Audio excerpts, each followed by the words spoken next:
To withdraw money from a Varo card at an AllPoint ATM.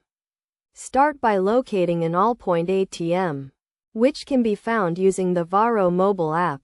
These ATMs are often situated in retail stores, such as pharmacies. Once you've found an ATM, insert your Varo card and enter your 4-digit PIN on the keypad below the screen.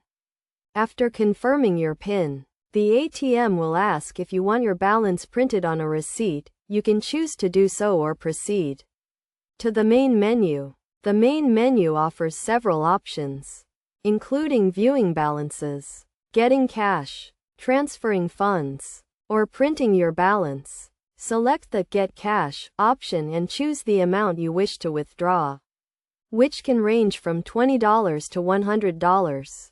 If you need to withdraw a different amount, select Other Amount, keeping in mind that daily withdrawal limits typically do not exceed $300 per card. After selecting the amount, the ATM will prepare your cash, at which point you'll be prompted to remove your card.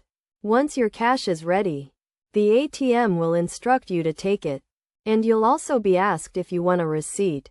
After completing the transaction, the ATM will thank you for using its services.